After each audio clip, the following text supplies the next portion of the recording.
Singapore's household incomes have benefited from the general economic recovery last year. Median monthly household income from work has grown by some 3.6% from a year ago, surpassing pre-COVID-19 levels. And still, observers tell CNA that more needs to be done to ensure that vulnerable groups are cared for. Chua Tian Tian with more. Singapore households are taking more money home as the economy takes stronger steps towards recovery from the pandemic. The median monthly household income from work has rebounded after dipping in 2020. It went up over $300 to reach more than $9,500 last year. On a per household member basis, it rose to over $3,000. I would attribute this increase in labour income due to the recovery that we have in the labour market in recent months. As Singapore moves into the what we call a transition phase of opening, where we see that there's a surge in demand for workers. And now travelling is having a reopening and soft opening. So I suspect in those sectors we'll see a surge in demand.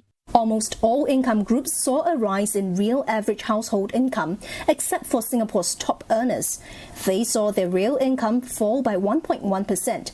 This was due to lower incomes for those employed as managers, administrators and legislators.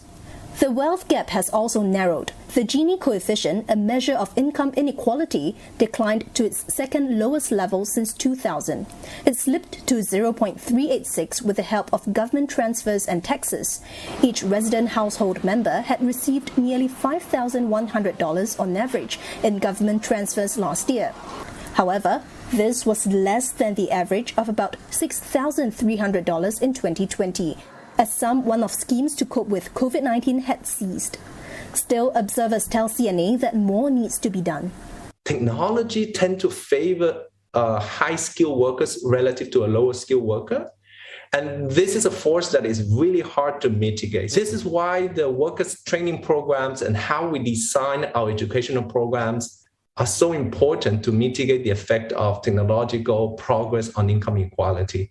A lot of older folks who are working part-time or working in temporary positions, especially in F&B, for example, they were released and many may not have been able to return to paid work, right? So I think moving forward, I hope that, we can keep a close eye on households which comprise older adults and those who are in the fringe, right, of the labour force. Professor Strawn also notes that headwinds like rising inflation and the planned GST hike remain, but she believes support will be given to those who need them. What's most important, she says, is to ensure that groups like the gig economy and older workers remain employable and self-sufficient.